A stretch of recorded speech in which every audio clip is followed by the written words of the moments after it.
Blog Talk Radio.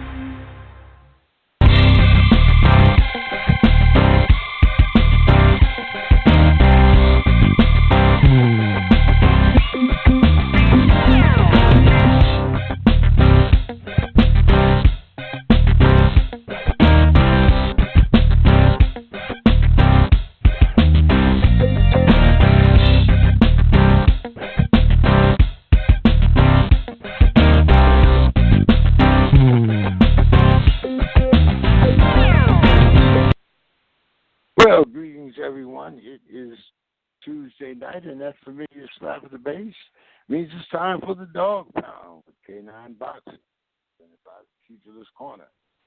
Well, greetings, everybody. We're going to have a great show tonight, starting off with another contender winner, Mr. Grady Brewer.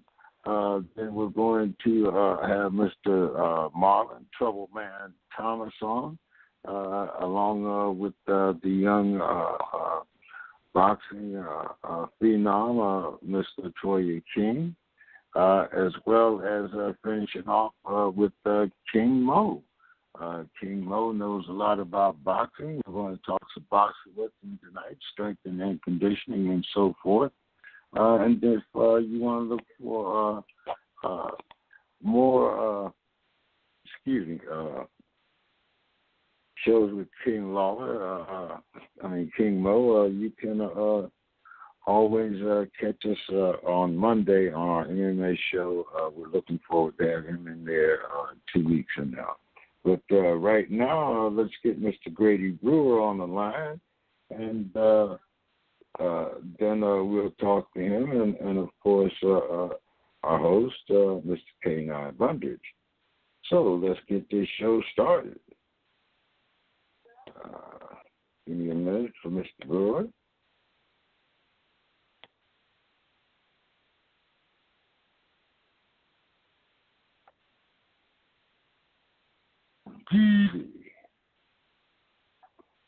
And yes, as I live and breathe, there's Mr. K9 Bundrage, two-time IBF junior middleweight champ.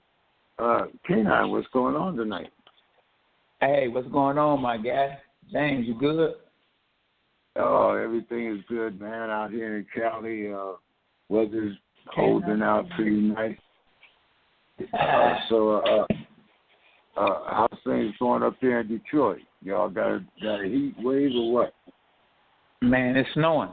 No, that's what we good. We good, my guy. We good, man. Hey, it's kind of hot. It's still hot, so I'm happy about that. The kids back to school now, so I ain't too happy about that. But no, it's good. It's good. We good. Yeah, we good, man. Yeah. All right. Well, I'm trying to get Grady on the line here.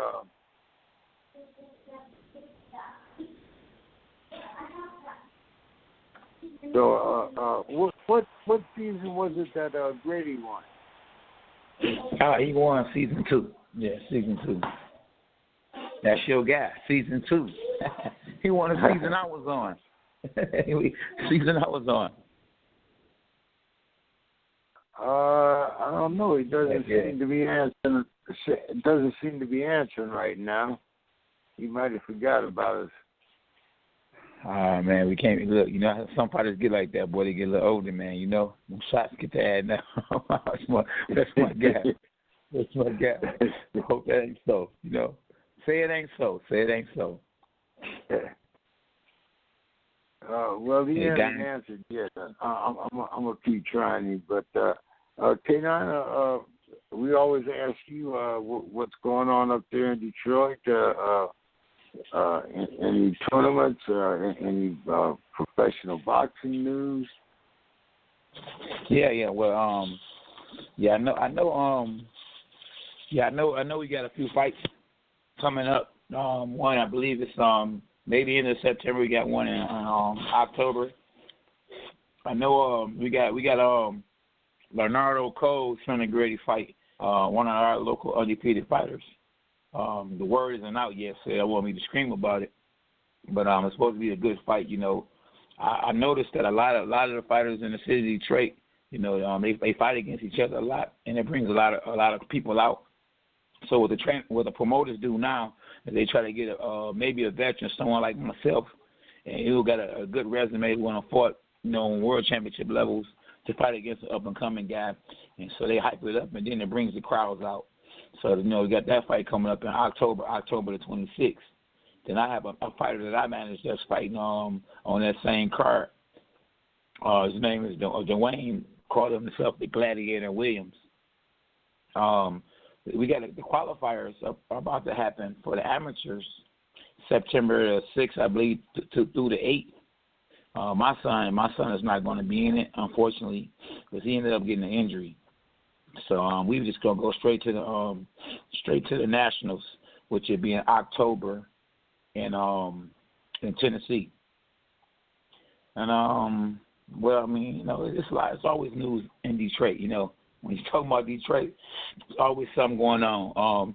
Aretha Franklin, man, a lot of people from around the world is coming to New Bethel Baptist Church. On Linwood, actually where I'm from. In that area, Linwood and 12th Street. I'm over in that area. That's where I'm from. So I've been seeing a lot of different people from all around the world coming, to give respect to Aretha Franklin. And I'm at the gym. They were showing it on TV. They had people lined up all around her memorial. I guess they're starting. The people are starting to show up for her memorial service. Yeah. Yep. So she was a legend, man. One thing about Detroit, you can talk about Detroit's the murder capital, and this bad about Detroit. Detroit went bankrupt, but Detroit produced a lot of stars, and it's a lot of respect when it comes to the people that that paved the way for a lot of these rappers, entertainers, and all that. I'm talking about from Smokey Robinson to Diana Ross, to the Four Tops, Stevie Wonder. They all came from Detroit. Motown, Motown. Actually, the company Motown is in Detroit. And even though they moved, the headquarters to Los Angeles, Barry Gordon started that right here in my neighborhood in Detroit. I ride past there all the time, Motown. I can't believe people come from all around the world just to come to see this little place right here called Motown, where I'm from. And I'm talking about the actually building, where they actually produced all them hits. Where Michael Jackson was actually doing his thing, and he ended up becoming a billionaire or something. So we definitely pull out talent in Detroit, and we don't even want to talk about the boxing, but that's what we're going to talk about tonight. So why not? Sugar Ray Robinson, Joe Louis, Tommy Hearns. I mean, Detroit's a great place to be in. Right now, Detroit, man, is on the come up. I mean, downtown Detroit is unbelievable. I think we had one of the top downtowns in the country. We got four professional sports teams downtown Detroit. I mean, if you saw it, we got the casinos downtown. I mean, it's a lot of money in downtown Detroit. I mean, I'm telling you, seriously. Do y'all still count the Pistons as a sports team? I'm not sure. Wah, wah, wah, wah. Hey, yeah, they downtown Detroit. Like, come on, we don't want championships now. Come on, we done did our thing. Yeah, Did y'all go win over Blake Griffin? Oh, shit. Yeah. Hey, you talking slick now because y'all got LeBron James out there with y'all at now. Okay, I get it. I get it. Yeah, y'all ain't going to no championship this year. I ain't no Laker fan either. I'm more like a Boston Celtics fan. I ain't never been a Cleveland fan or LeBron fan, but But I do remember back in the day, boy, I did have me a Pistons bad boy jersey when y'all had Isaiah and come on somebody, Dumars and come on somebody, Scottie Pippen, Michael Jordan and Dennis Rodman. Hey, I remember the bad boys. Then you had the enforcer coming off the bench, my man. Him and Oakley used to go at it all the time. So, yeah, I remember the Pistons, man, but Hey, man. All right, now. We ended up doing something after that, too, though, now. We won't forget Chauncey Billups, Mr. Big Shot, my homeboy. Yeah. Don't forget that. Forget him, Richard Hamilton. Chauncey Billups is actually the only guy that I have ever written a basketball story about. I wrote a blog about it when y'all traded him to the Clippers. But man, because I thought that was the beginning of the end for Detroit. After that, y'all got rid of Rip. I mean, times changed, though. I do understand a little bit. Yeah. But man. Yeah. Chauncey. Chauncey, my boy, though. Me, I'm real super cool. Man, he used to always show me love. When he was here playing with the Pistons, I used to always go to the games, man. You know what I'm saying? Be sitting front row, going to the back seats and all that, man.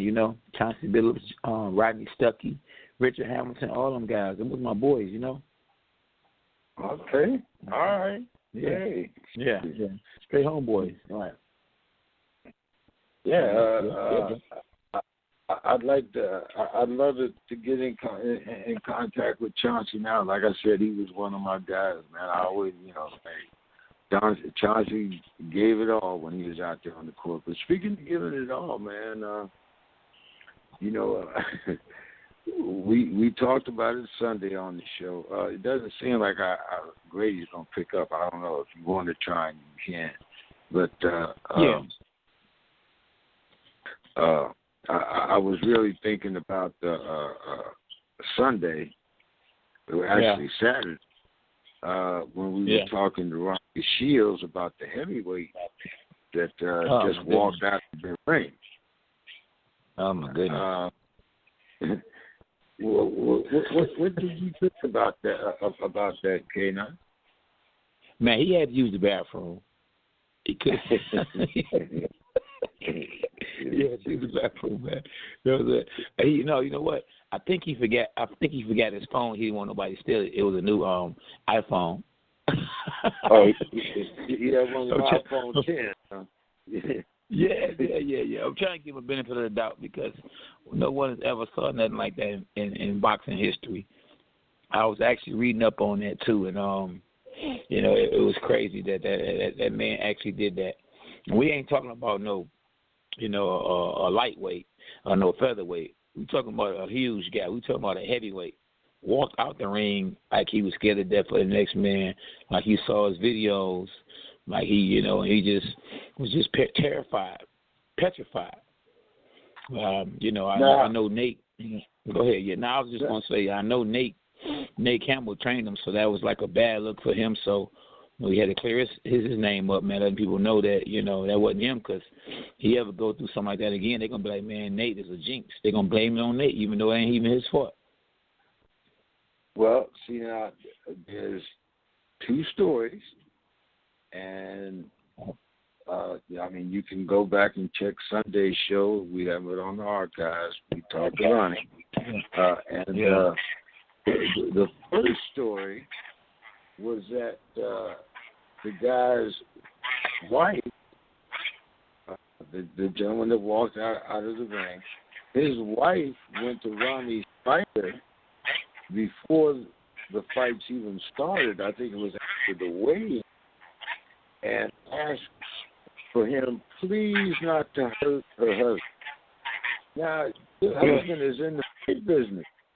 He's in the business. Absolutely.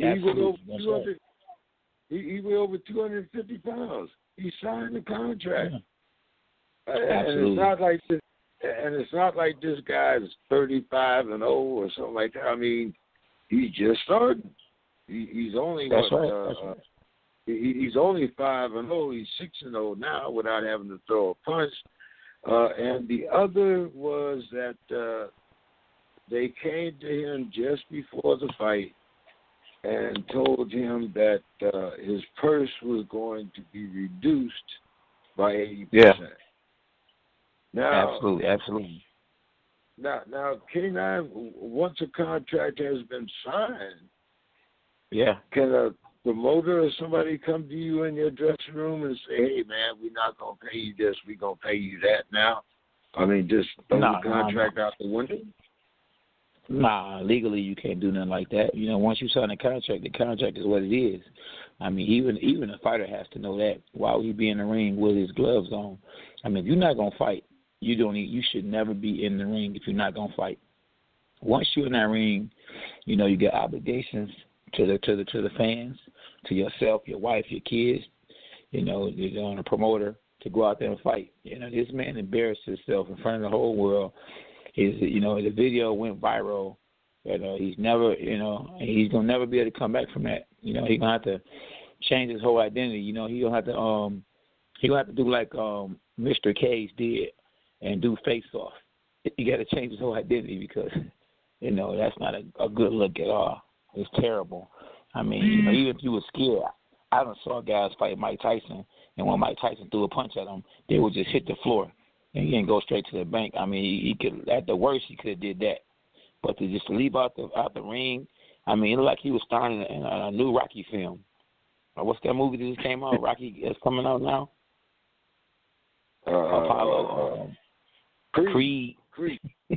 Right. I tell you, it reminded me of a movie. I thought I said, man, this got to be played. And I thought that was, like a movie, man. Seriously, I thought he was, doing an acting role. I thought it was, for fake or something. You know what I mean?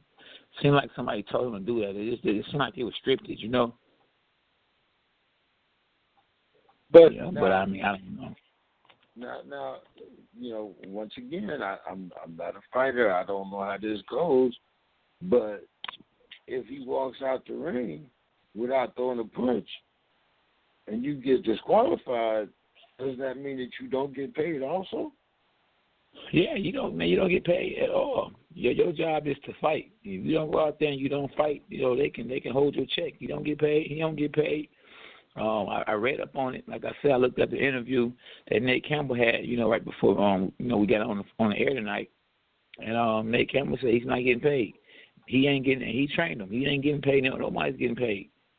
Now the other fighter, he got a W. He got his hands raised, so he getting paid. It wasn't his fight. It wasn't his fault. The other fighter didn't want to fight, so he getting paid. Hopefully we get paid. We're talking about it because it's true, man. It's worldwide. It's worldwide. Now, Jay, we got Sarah Khan on the phone. She's texting me, letting me know what she think about it too. Can we get her on the line until we can probably get this Grady on? Okay, yeah. Her number is 1-248-993. She had 1248 number.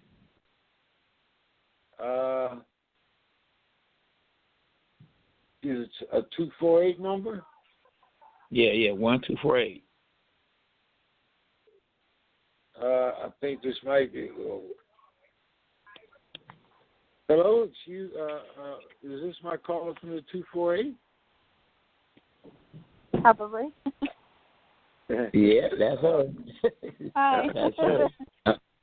Hi, how are you doing? And what was your name again? Sarah. Sarah. That's Queen Khan. That's one of my fighters. I think we may have had her on before, right? Absolutely, yep. That's right. Yeah. Okay. I'm old, but I'm not that old. I do kind of recognize the voice. It sounds a lot different from yours. I know it ain't yours, K9. But anyway, what was your thought, Sarah, on that fight? I mean, maybe you've seen something like that in amateurs, but I don't know.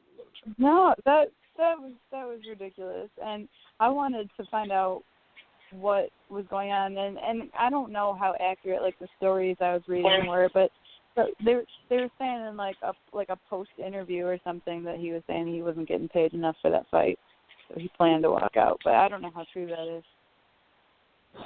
Well, like I said, we talked to Ronnie Shields Sunday, so and one of the stories was that the guy that walked out the ring, his wife had asked Ronnie's guy not to hurt her husband, and the other was like everyone is saying, that the guy said that they cut his purse in the dressing room, which is something that I don't understand because that's something I don't think you something do else that. that I've I don't never know if heard I of. believe that.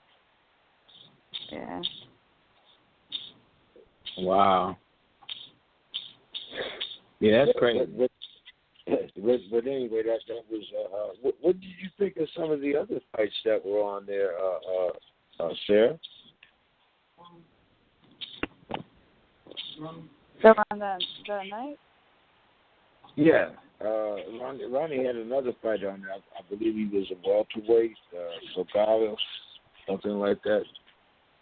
He fought. I didn't catch that one. I think it was the one before that. And did you happen to catch the Beltran fight? No, I didn't. Hey, Jay. The talk of the town, Jay, was that fight. Nobody cares nothing but that one. That's the only fight they remember. Well, that's the only supposed to be fight they didn't remember. They remember. Yeah, the fight that was supposed to be, I guess. Absolutely. Absolutely. Sarah, K9 told us about his other fighters. Do you have anything coming up, or have you just been in the gym training? We've just been in the gym training, getting sharp again. So we just got back to sparring after getting through some injuries. So hopefully we'll be able to figure that out later in the fall. Okay. K9, well, no, Sarah, I got to ask you, what do you think about the impending Danny and Sean Porter fight?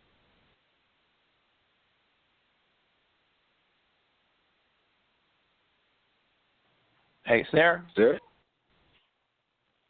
Yeah, I thought that question was for K9. He was about to say it again now? No, I was asking say, her what did she think about the upcoming Danny Garcia Sean Porter?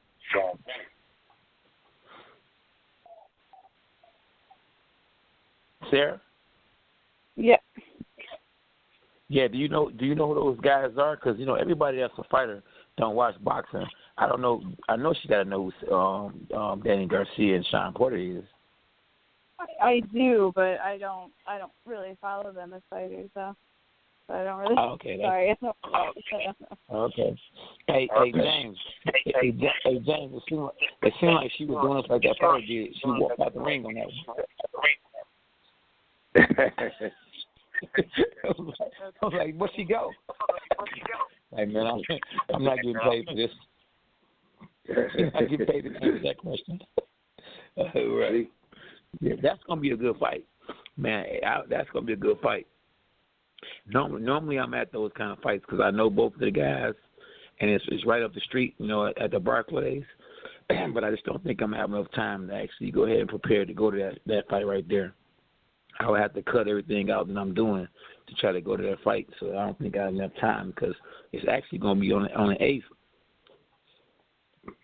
And now that my son not fighting, and Sarah not fighting, I could actually go to that fight, but I don't think I got enough time. Today is my wife's birthday too, so it would be good if we can actually sing "Happy Birthday" to her. Happy birthday to you. You want us all to embarrass ourselves, but I am going to say happy birthday to Miss K9, and I wish her many more. And I wanted to tell her I really sympathize with what she has to go through dealing with two-time world middleweight champion. But hey, we wish you well and many more birthdays. Thank you. K9, I know you read the Bible a lot, and they talk about Job, but I don't know. Miss K9 at least got to be the wife of Job. The patience, the patience that woman must have. But hey. Oh my goodness, boy! You trying to keep everybody out the ring tonight? You go out the ring. Oh my goodness! We want to thank you very much for going through all that and helping you be 2-time world champion. But hey, we know there's a reward for her up above. Thank God. Oh my goodness. Boy, womp. There's some straight body shots tonight. Straight body shots. Oh my goodness. Yeah. Hey, you know what? Every queen deserves a king. Every king deserves a queen. Yep. Yeah, that's what that is. You know what I mean? Yeah, but we just chilling today. Thank God Sarah gave me a day off to be able to train her and spend time with the wifey, so that was a good thing. I be having Sarah working super hard. Huh? I still got that working. Yeah, I know. Yeah, I know. So you're in the sun. The best of it. Hey, your phone is echoing. Like you in a bathroom or somewhere? You must be on speaker. Oh no. Yeah, I always had a phone on speaker. I can hear it better when I have it on speaker. Yeah, I don't know. I guess the feedback's cut out now. I don't know what that was, but anyway, we got that out of the way. Yeah, definitely. Yeah, see, definitely. It's always the fault of the guys in California. I know. Man, it's always in California boys. It's always in California boys. I know, man. I know. Straight crip walk. That's where the crip walk came from. Hey, you know what I used to always wonder why they play Paint Detroit so bad, but then Los Angeles got the Crips and Bloods, but they don't say anything about how bad that situation is. I mean, why is that the case? Well, there's a lot of things that they don't. I mean, like they call them MS-13 a Mexican gang. It originated out here in L.A. too.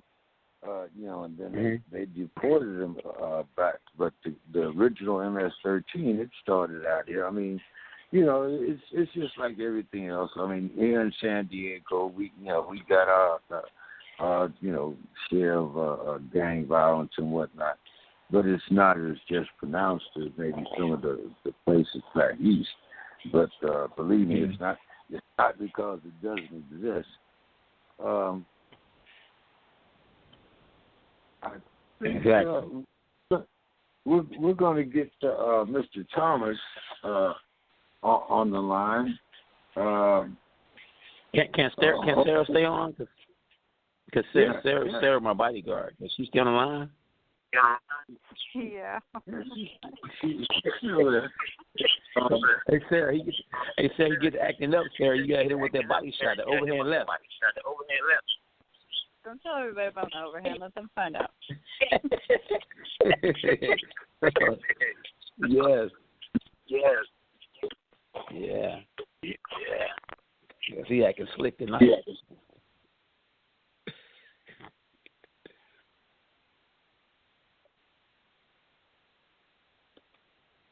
Hello. Yeah, I'm trying to get Marlon on the line. Hopefully, he's not going to be like Grady and not answer us tonight. Hey man, they've been watching that fight, man. Everybody, you know what? That's the challenge. The come in but then leave out challenge. Grady said he's going to be on the show. Next thing when the show started, he ain't answering the phone. That's the challenge we get tonight. Well, sometimes it happens, sometimes it doesn't. So we just have to see. Oh yeah. Man, that's why we got backup. Sarah Connor's always on time.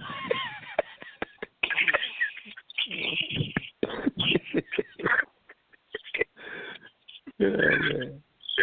That's right. A woman will always say today. Hey, Miss Khan. A woman will always say today. Yep. good book say it was not good for man to be alone. So then he made the woman. And now y'all taking over boxing now. That was all the plan.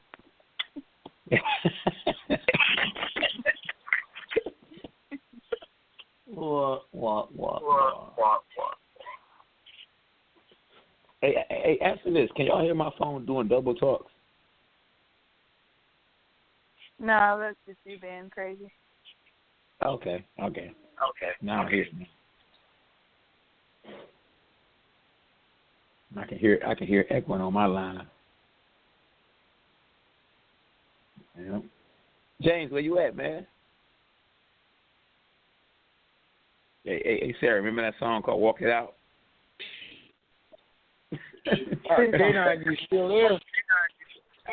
Yeah, I'm still here. Okay, well, we have our next guest on the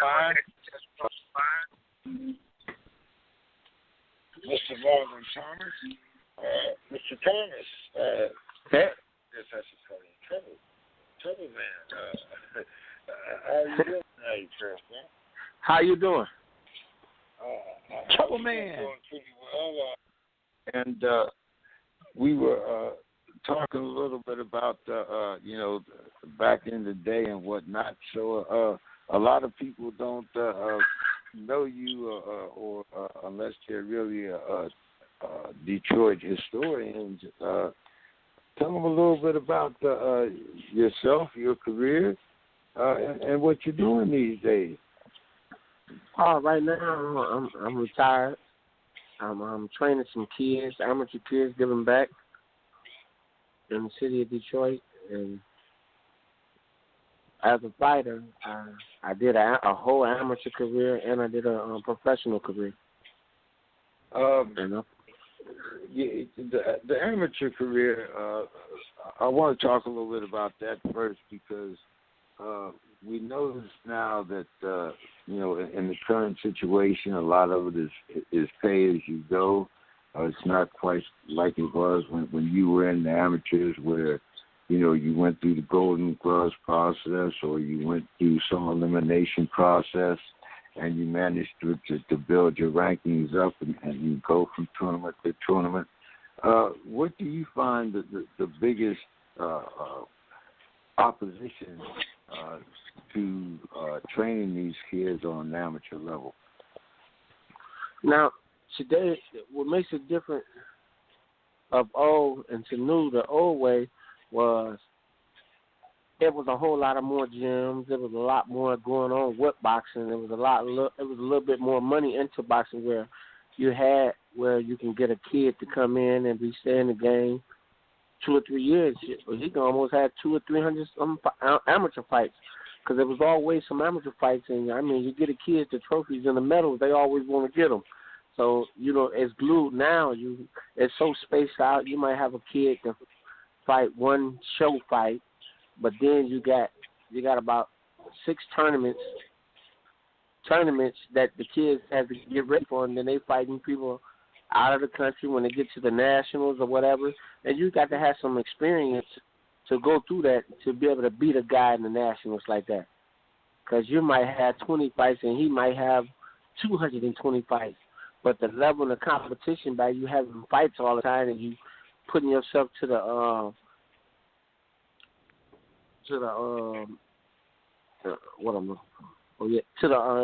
first instance of an amateur can get on a top level to make yourself a gold medal winner.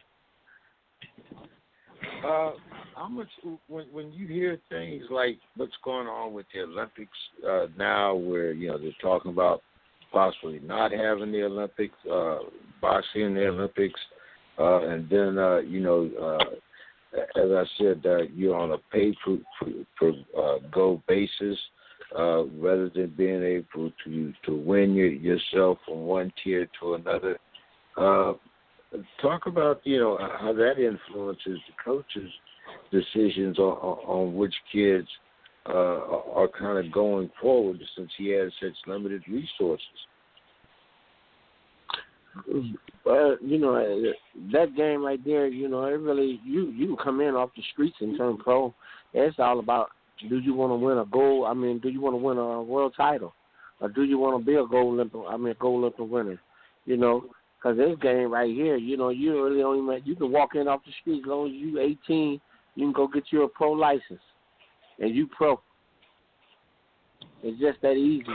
But, I mean, you have a better chance of being successful if you do go through the amateur race. How many amateur fights did you have before you turned pro?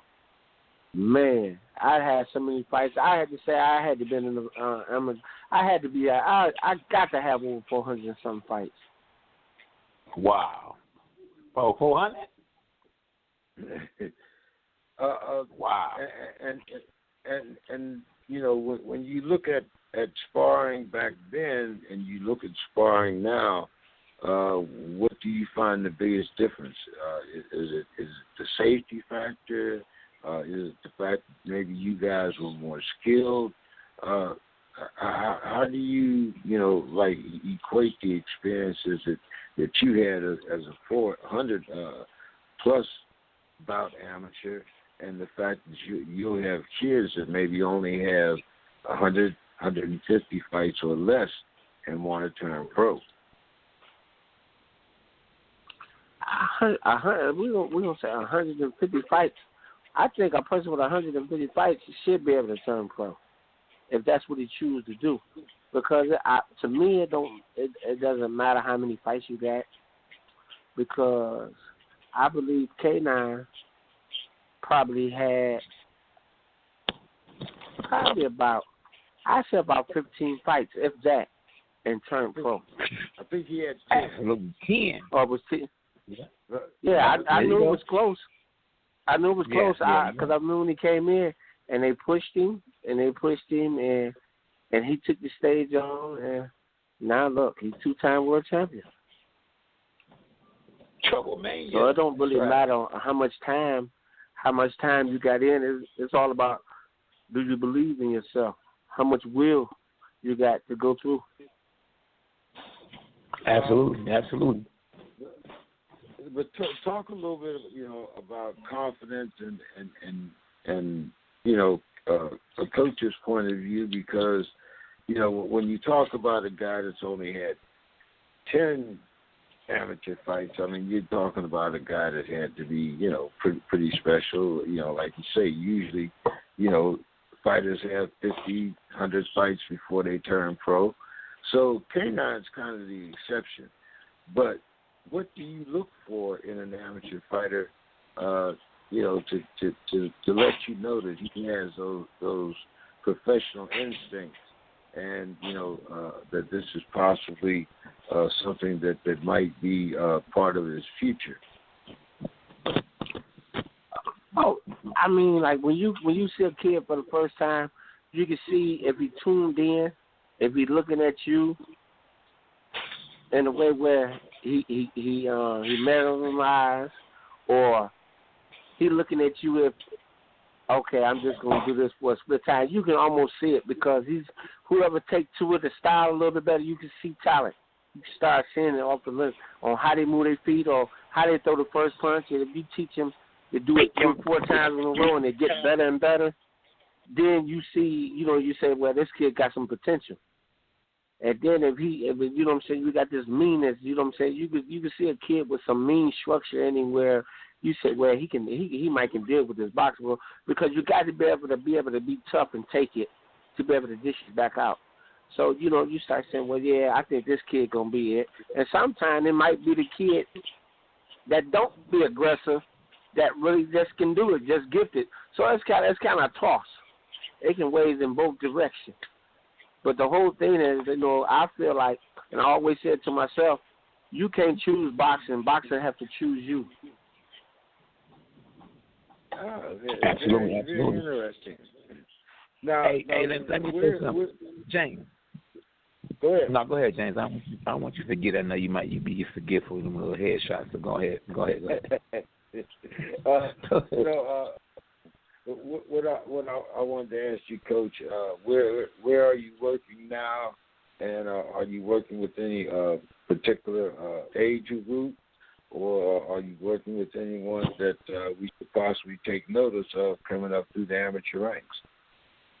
Well, right now I'm not doing that. I was in a car accident, so I'm just sitting back and trying to wait till they give me the green light to go back in the gym, and I'll pick up from there. Oh, okay. Yeah.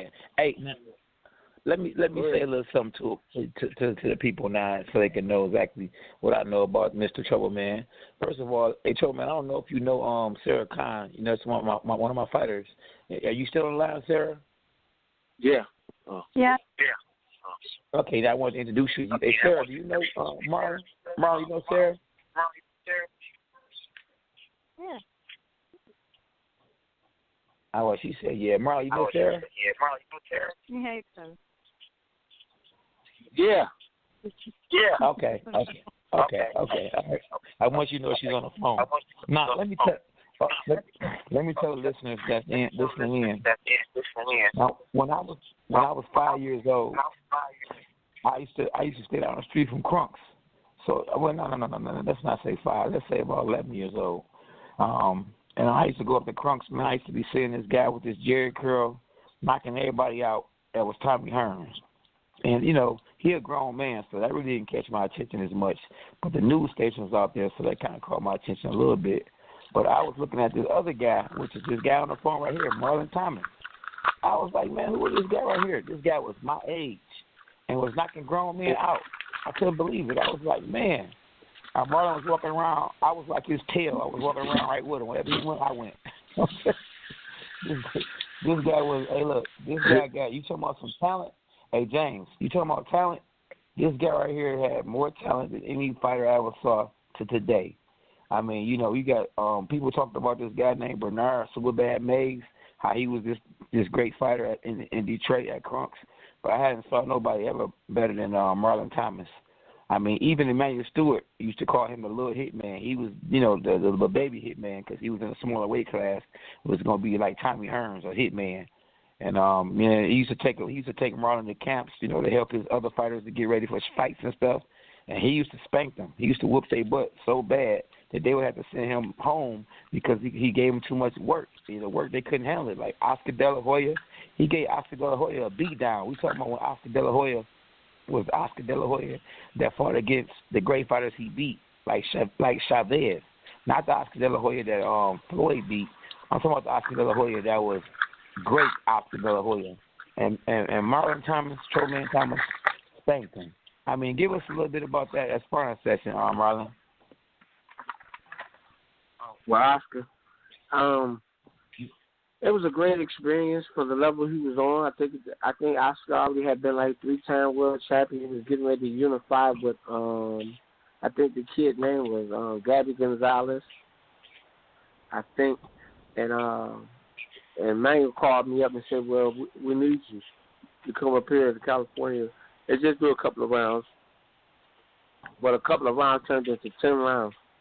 And I flew like 3.5 hours there. And then we drove up to Big Bear, which is like 7,000 feet up in the air. So we goes up there to win and stand, and he tells me, all right, put your stuff on. You got to go 12 rounds. And I said, I'm jet lagged. I couldn't believe it. So I had got a little mad at that. After we boxed 12 rounds, it was even the first day. I ran as far as I can run, got that air in my lungs, and came back the next day. And, man, I put the work in. We put the work in. You know, everybody was. Then I had his eye was swollen, his nose was crooked, where he had a photo shoot for GQ magazine. They couldn't even do the photo shoot. Then his daddy and Emmanuel had got into a little argument about who I was or whatever, because there's nobody really knew me. And that's how that went. So that was some good work. Yeah. I'm sorry. Yeah, he was a beast, man. I want to ask you, we had a couple guys go into the Nevada Boxing Hall of Fame this last weekend, And I want to ask you if you had ever ran into him or had any experiences with him, and I'm talking about Mr. Shane Mosley. Did you know Shane when you were growing up? Yeah, I know Shane. In fact, Shane was up there in Big Bear too. At the same time, I was going over there to spar him too, but his dad said I couldn't spar him, so we didn't get a chance. He was up there at the same time when all this went off with Oscar. Yeah, I'm out here in California, so I go up to Big Bear occasionally, and I see Abel Sanchez and those guys, and Shane actually has a house up there. I don't know if he had the same house when you knew it, but yeah, they do a lot of training up there. But go ahead, K9. Yeah, I want him to tell you, like, because we got a guy that's on the phone right here, that actually know the sport inside out and done saw fights that people wish they could have saw. Would you tell them, Marlon, about the Crunk Wars? Because you was down there when there was some real Crunk wars. Yeah. You was a part of some of those wars. Tell them about how those wars were at Crunk compared to these fights we see nowadays on pay-per-view. Well, when you look at the Crunk gym, everybody was good. Even the guys that get shots were still good at Crunk. I mean, if you know what I'm saying, it's like when you work with good people and you seeing them starting to advance and they on the side of you, you want that too because you see all the glory they get. So that just make you push harder. And then to be at Crunk, them guys work to be good. I'm saying, but nobody can come in Crunk Gym and not get their hands get hands put on them. When I tell you when you came, you would be the main event fight coming in. All you had to do was show up, and you might hear somebody say, "Let it dogs out." Anything. One thing about it, you're gonna get a good matches, and there was a lot of people used to always come and say, "Well, these fights in the gym are better than the fights in the real fight." And that's right. It just was like, man, anybody can get it. Exactly. Tommy Hearns has got his days. I done got my day in there. Everybody, it ain't one person that didn't get no hands put on them. So if they say they didn't, it's a lie. Because, to come through that cave there, everybody was good. Everybody was good in something. Absolutely. Did you, who have you sparred with or actually fought that people will know today? Some of the great fighters that you sparred and fought. Vernon Forrest, Gabby Gonzalez, who else? Man, I just inspired so many people. Stephen McCory. I'd have been in the ring with Tommy, Milton. I'd have been in everybody that come through Crunk. Everybody, even Michael Moore. Yep, absolutely. Mike was mad at you, wasn't he? Mike was mad. Yeah, I say, man, you say all of them. He said I probably didn't just about spar with all his world champions that he had. Everybody probably except Henry Kente. Oh man. All right. Everybody else, I didn't care how big they was. Light heavyweight, middleweight, it didn't make a difference. I sparred Gerald, it didn't make a difference. Leon Zabara, it didn't make a difference. Yep. Gerald McCullough. Milt McCory. Steve McCory. Yep. I didn't spar them all. Absolutely. All of them. What was your best? I'm going to put you on the spot here because I'm going to ask you about my most favorite fight and probably my biggest disappointment also. So, who won the fight? Marvin Hagler or Sugar Ray Leonard? Sugar Ray Leonard. Sugar Ray Leonard? Like the fight was You got to tell me more than that now. All right. See, I say Sugar Ray Leonard. In the fight, I think Sugar Ray was he knew how to get underneath Marvin's skin. I think, you know what I'm saying, Ray kept picking with him where he had just had his mind, you know what I'm saying? His mind was on one thing, and that was to hit Ray and try to destroy Ray. He wanted to knock Ray out. So he didn't start boxing until late in the fight. He started too late, and he should have started right from the bell to jump right on Ray. He should have been hitting Ray all on the elbows, all across the shoulders. He should have been trying to hit Ray every way he could. But he waited, and he danced around, and played. And Ray rocked him to sleep. Okay. And that's what happened in that fight. And I feel like a fighter in that when a fighter's on that stage, a fighter should always keep his foot on the gas, pressed down to the floor. Because you know what I'm saying? Because you can leave it in the judge's hands and still lose. So the way you know you win it, you keep that gas pedal pressed down all the way down to the floor. Don't take no rounds off. I hear that, and we do hear a lot about fighters even today taking a lot of rounds off. Have you kept up with some of the modern-day fighters, sir? Say it again? Have you kept up with some of the modern-day fighters? Do you watch boxing? You said, yeah, most definitely. I'm in it. I don't know nothing else. What do you think about this upcoming Triple G fight, as well as the upcoming Danny Garcia and Sean Porter?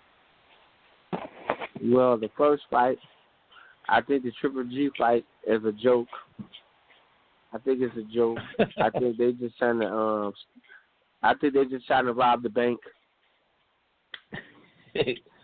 Because I figure like if everybody, I think it's since this is the scrap season, they call this season the scrap season. So everybody fighting everybody with belts. So that's what they saying we in now. And I think them two is being out of the loop. I think they should be making everybody fight. You know what I'm saying? It's crazy. And how they got this they little system built. That's why you ain't gonna see all the great fights like you've seen the Tommy and the Sugar Ray, or the Hagglers and Sugar Ray, or the Hagler and Tommy. You know what I'm saying? The big fights, because that's like almost cherry picked. Or the guys that can fight each other, they with the same promoter, so he don't lose either fighter, so it don't make a difference. So, but if the fighting somewhere else, it takes so long to make it. It just don't make any sense. Like the heavyweight fight, I think the heavyweight boxing has been down since the old Mike Tyson. Well, Holyfield did a good job too. He did a good job, but like that fight power where everybody's gonna come out, like the Mayweather and Pacquiao, everybody wanted to be there. They were willing to pay anything to get there. Like when you get that, that's like I want to say that's like the, you know what I'm saying, that's like the MAGA where, this fight going to go down in history. They going to talk about this fight, and them the kind of fights that you want, and them guys don't even want to give it to us. But everybody want to talk about Floyd. Yeah, that's very, very definitely true. What do you think about the Sean Porter Danny Garcia fight coming up right around the corner here? I'm gonna have to tell you, I think I'm riding with Sean Porter. I think he's gonna be too rugged. I think he's gonna be too rugged and too rough. Yeah, I would definitely like to think that also. K9, Sarah's gone now, so you got to hold up here by yourself. So what's going on? You got some more comments for the Trouble Man? Oh man, Trouble Man, that's my guy. Trouble Man. What do you think about? We asked him about the guy that left the ring. I don't know if you saw that fight when the guy got in the ring before the bell went ding ding. He got out the ring, left the ring. Did you see that fight, Trouble Man? Did you hear about that fight, man? Yeah, I seen it. I laughed. I kept on rewinding it back. I couldn't believe it. First, I had thought about it because I know I done seen a situation like that when a guy forgot to have his cup on. And Yeah. when the referee put the hit him with the cup, he had ran it back. He tried to put the cup on. Now, I didn't see that, so that's what I'm thinking.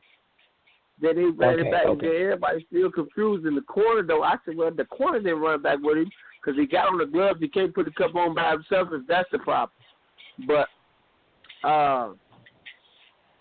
then the investigating on it, I think the guy, you know what I'm saying, the guy, he put a power move, and I think if the promoter, they said they cut his check from, I think, $2,000 was, he's supposed to get $5,000, and they told him in the dressing room before he was going out that they only can give him, he was only going to get $3,000. Okay. So he got in the ring. And after they called the names or whatever, and then he got out. So they still should have had to pay him because he did get in the ring. Trouble, but the bell didn't go ding ding. Oh, they called the name. The bell did ring. He walked out when the bell rung. The guy was about to come out and go towards him, then the bell ding, and he jumped out the ring. Yeah, the bell rung. The bell definitely rung. Oh, the bell rung. Oh, man. But he didn't even throw a punch. Yeah. He threw a punch. He ain't throw a punch. Nah. But I think that's dirty to come in the dressing room before a man get ready to go out there and tell him, you about to take $2,000 from me, and you're already coming in town to fight that guy. You know what I'm saying? I mean, when you treat us, you can't treat all opponents like opponents. Exactly. I got but you. Now, Trouble Man, I got to ask you now, if they said he was DQ'd, that means he didn't get any paycheck. Wouldn't it have been better to take the $3,000 and run and take? I mean, it depends, though. I mean, when you come up in this game and somebody say they're gonna give you $5,000 to get into something like that you can possibly lose your life over, I think you should get paid. Yeah. It's on TV. It's on national TV. If you can't be, you know what I'm saying? If you can't pay the fighters, you shouldn't be a promoter. Hey, but Trouble, why get into the ring? Why not, make that happen right then and there in the dressing room before you get in the ring and say, hey, I'm not going out there until y'all give me my $5. And he could have forced their hand, and they would have paid him because they wouldn't want him not to go out there and fight. But they still got to pay him because of the simple fact, if they had went to court, say if they go to court over the system, they still had to pay him because he went to the fight. The bell rung and everything, and then he got out. You can't tell me I can't. I have to fight after he committed to the fight. DQ. You know what I'm saying? He got disqualified. He got counted out. I think he should get paid.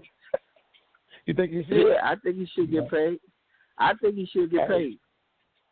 Wow.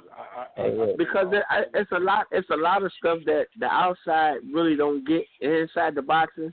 If they can tell, if somebody was to tell what all happened inside of boxing, some people probably can go to jail. Yeah, that's true. That's true. I'm just saying, you know what I'm saying? Then if a fighter, and then it's like this, if a fighter trying to feed his kids and really trying to feed his kid and not out here trying to rob somebody's mama and snatch her purse or carjack somebody, you know what I'm saying? And these guys are willing to get in there and put their life on the line, and the promoter should be willing to pay them. You know what I'm saying? I mean, if you call me, if come from wherever I'm at to wherever you at and do a fight, I should be able to get all my purse, not what you want to give me. Whatever I signed the contract for, I should be able to get paid that. Trouble Man, do you remember a guy that used to promote up in Detroit named Johnny Harrell? Johnny Harrell? Yeah. He used to drive a little Maserati. They shot him up there. Yeah. Well, that was my first cousin. I was on 34 with him. Johnny Ace. Yeah. That was my first cousin. But I mean, we know a little bit about both sides of the ring. Yeah. So I know exactly what you're talking about, and it's a dirty things game. was a lot different then, huh? And I'm gonna tell you this, and not just saying that because you say he's some kid to you. Hey, he was gonna be one of them big. He was gonna be a big boxing promoter. If he would have still been around, everybody would have known about him. Yeah, Johnny. Johnny had a big personality. I mean, he was, But Johnny was willing. Johnny was willing to help these fighters here in Detroit.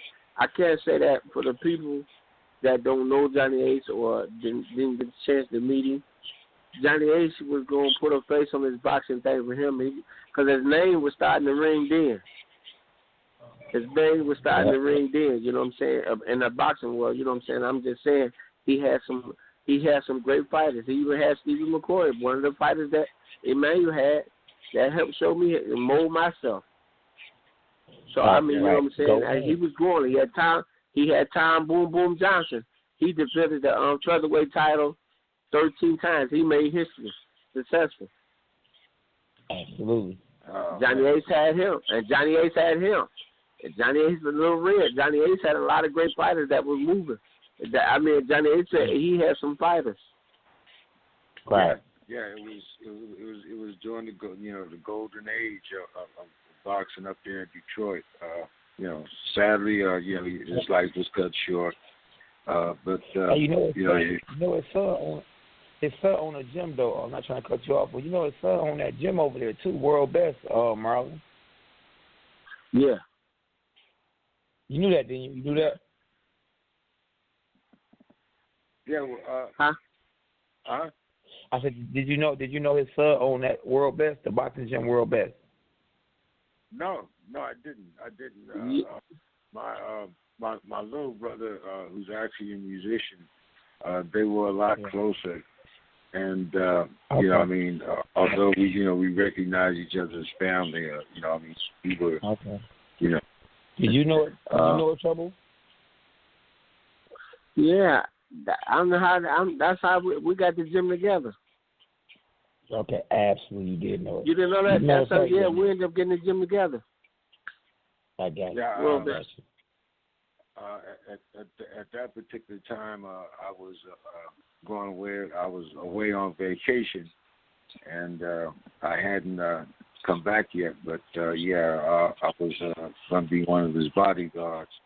But unfortunately, at that particular time, like I said, I wasn't there, and I kind of felt responsible for a long time. You was gonna be one of his bodyguards. You a shooter then, huh? James, you a shooter. we got the mob on the phone. We got the mob. We got a killer, Trouble Man. I just come back from 3 tours. I just come back from 3 tours of Vietnam. I mean, I was. Oh. So. Real killer. I had quite a different mindset that I've learned to have later on in life. Anyway, we all have our skeletons in our closets. But anyway, Mr. Charles, it was good talking to you. I hope to get you back on the show again, and we can talk a little bit more about your relationship with Johnny and whatnot. It's kind of part of my history, so I love it. What were you saying, Kena? And we can talk about him and Emmanuel Stewart, because Emmanuel Stewart was like a dad to him. So like I say, we gotta have Marlon back on the show, because he was a dad. He wasn't like one. He was a dad. He wasn't like one. He was a dad. Yeah, he was a dad for me. When I first met him out here in Pachanga in 2004, I believe it was, he kind of took me under his wing, and this is the reason why I had this particular show. I remember the nights, talking.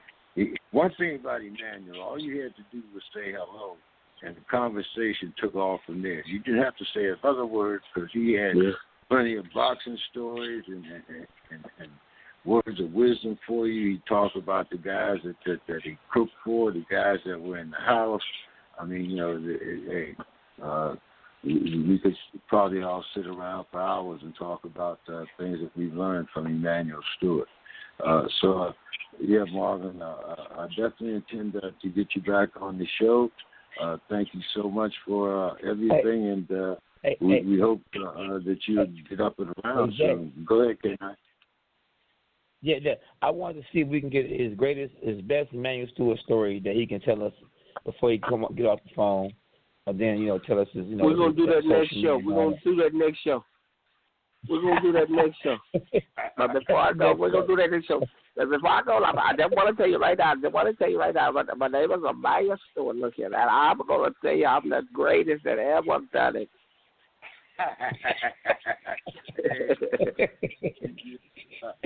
Hey, man, I still have Emmanuel's phone number in my phone, man. I mean, that's how much respect I have for Emmanuel. I can't even erase his phone number. But, yeah. Thank you so much, Marlon, and we definitely intend to have you back. Yeah. Yeah. Do you got any social media or anything, Trouble? You want to tell the people that's listening they can follow you on and get in contact with you? Any social media that you want to put out here for people that want to catch up with you and follow you and get these great stories and in case they want to be trained by you or whatever. Well, right now, I'm not doing no training right now. I'm just sitting back. Like I said, I was in a car accident. I'm just trying to I'm talking about the social let media. time pass when the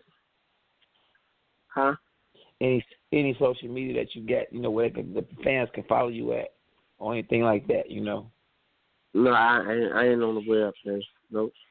I ain't on Are you on Facebook? Are you on none of that? Nope. I ain't on Twitter. Nope. Oh, okay. No. I hear you. It gets addicting.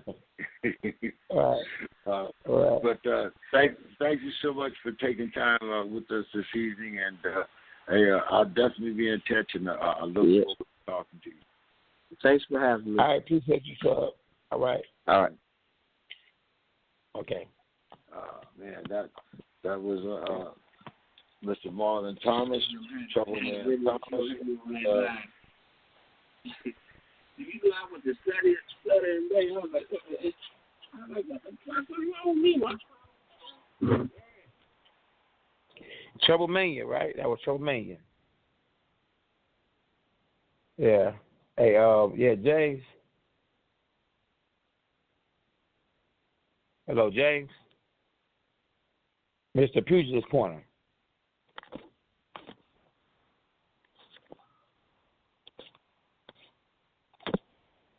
Boss man.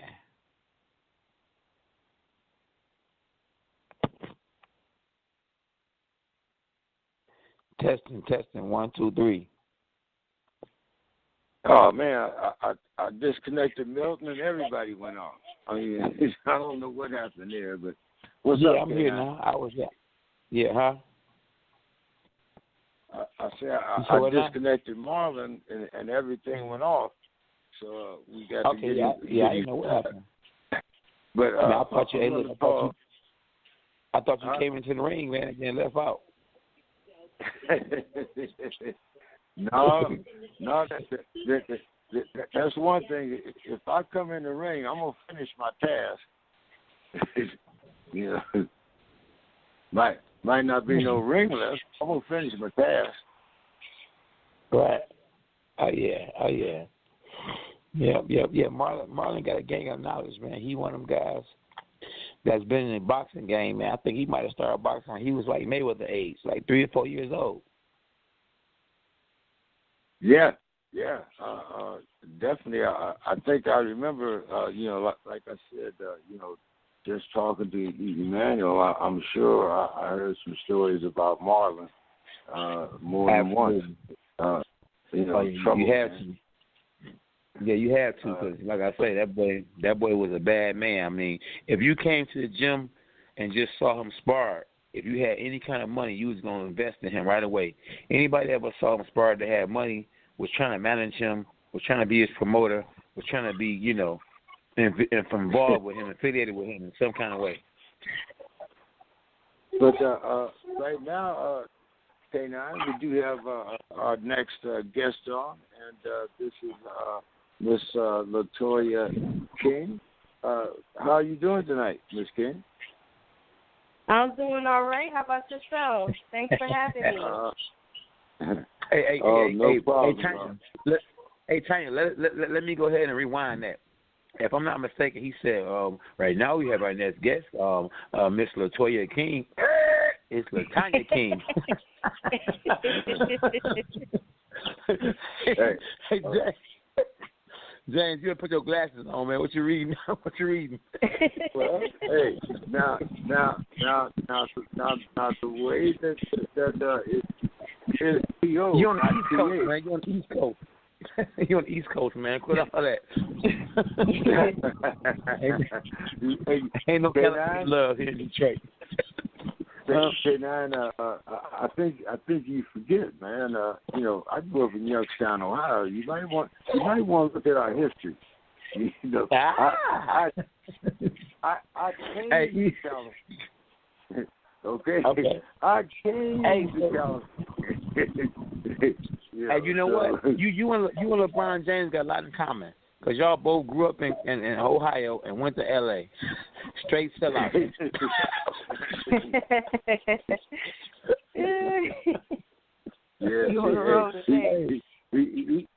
You can talk that trash, but I know when I went to the VA in Cleveland, I got there at 8:00 in the morning and I left at 6.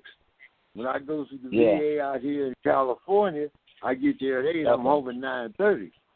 So Okay. I'm down with it. But anyway, Miss King, how you doing? The VA. Yeah. Hey, let me say something about Latanya before she get her party started real quick. Let me tell you about this young lady. Now, this young lady is a young lady I grew up watching, in the city. Man, I never saw anyone. That box like her, man. I'm talking about for her, especially as a young lady. Man, this young lady right here was the coldest thing since sliced bread when it comes to boxing. She got the movement. She got the skills. She won 11 national championships, and she won 3 world titles. She's been in the Jet magazine. She's been on 106 in Park. She's did Chrysler commercials, I think 4 commercials. She done did everything. And on top of that, a straight A student. She got all A's in school. I can't stop saying good things about her because, I admire her a whole lot, man. And ladies and gentlemen, the red carpet we have Latanya King. Thank you. And well, you definitely have the right last name. I can't fault that. So. But she a queen though. She a queen. How you gonna say that? And she a queen. Well, hey, what you say? Everybody got every king got to have a queen. Every queen got to have a king, and all that. But anyway, let's talk about Miss King and not K9 right now. Tell us a little bit about yourself. How you got started in this game. And what made you love boxing so much? Well, I started boxing at the age of 11, and the reason being was because I got jumped on by 2 boys trying to protect my younger brother. And I thought I was big and bad, but that didn't work out too good for me. I actually got hit in the eye with a big old stick, and what made it so bad was that the mom of the guys I was fighting actually got involved and was telling them, beat her up, don't let her hit you. And, she was just encouraging it on and called the cops. They ended up not doing anything because they were relatives to the people we were fighting. So it was just all bad. My mom, she was at work at the time, and when she got home and seen what happened, she said, oh, that's it. I'm putting you in boxing. And then you would think my brother would have stayed in, but he was into the video game. And I ended up staying in my first fight. I won a national championship, and I stuck with it after that. Oh, and how many amateur fights did you have? I don't know how many. I know it's well over 50 fights. I started boxing at 11, and I'll be 30 in December, so it's been a long time for me. Okay. And when did you decide that that you wanted to take that jump from amateur to professional? I'm not pro yet. I'm going to think about it, but my main goal right now is coming back in the training is to go for the Olympics one more time. So that's 2020. Oh, okay. I'm going for the gold. Mhm. Now, what did you think when you heard that there possibly might not be boxing in the Olympics? I'm sorry, I didn't hear you. I said, what did you think when you heard about the big scandal and they said they might not have boxing in the Olympics? Oh, the first time it first came about, I was shocked. Not shocked because, they really don't want women boxing. But, it kind of hurt my feelings because when we get in there, we train just as hard as the guys. I mean, K-Mac can vouch for me. We be in there busting our butts, but just as hard as them. And we put in a lot of work. And I was hurt that they, didn't want us in there. But now that we have the opportunity, go ahead, Ken, I'm sorry. No, sorry about that. But Tanya, they talking about abandoning boxing, period. Women and men in amateur boxing for the Olympics. Really? Yeah. This is my first time hearing of that. Yeah, James, tell them more about it. Yeah, James, tell them more about that. Yeah, according to, I guess it's IBF and the Olympic Committee, they're having some hearings that they're saying that boxing's corrupt, and the Olympic Committee is saying either they have to fix it or there won't be boxing in 2020. Are you serious? Yes, and we've been discussing it because a lot of it changes. Young people like yourself that intend to use the Olympics as a platform, what do they do now? Oh my God, that's gonna break a lot of people's hearts if that happens. And we probably should have told her that because she might not train as hard tomorrow. that really hurts me hearing that. I had no clue. Wow. You can check it out on the internet. Go on the internet and look at No Boxing 2020 Olympics IOC. Mm-hmm. Wow, that's crazy. Hey, but Tanya, we gonna shame the devil. We going to the Olympics. Absolutely. God got the last say. Absolutely. That's right. I don't know what they was thinking in the first place. How they gonna sit there and try to take boxing out of the Olympics? I mean, come on, everybody, mama wants to be a boxer. Absolutely, and then with Clarissa Shields winning, 2 back-to-back, it really set the platform for women's boxing. It took off after that, So for them to take it out after that, it doesn't make sense. Nope, it sure don't. Wow. But to me, they don't give her just due like they should too. I mean, even though women boxing is actually picking up, I think she should get more accolades. She should get more, more notoriety, and she should get more endorsements, Absolutely.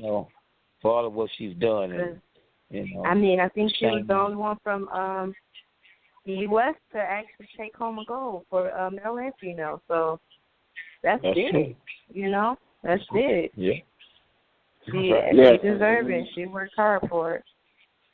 And you look at Katie Thomas and all the other ladies. There's another lady over in Ireland, a young black lady that I think she had silver in the Olympics. But when you look at the scope of women's boxing right now, most of your champions and the ones that are actually making money came from the Olympics. Mhm. Right. That's right. Wow. That's right. Mm. And Tanya's gonna keep it going. Tanya's gonna keep it going. So Right.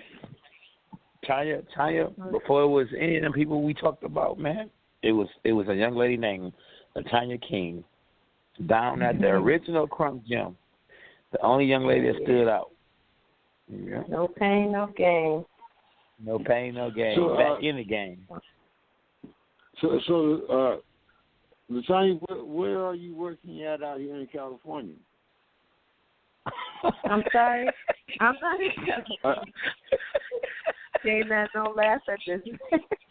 No. I'm out in Michigan, Detroit. She on my block, bro. Shit. We ain't messing with you, you crip walker.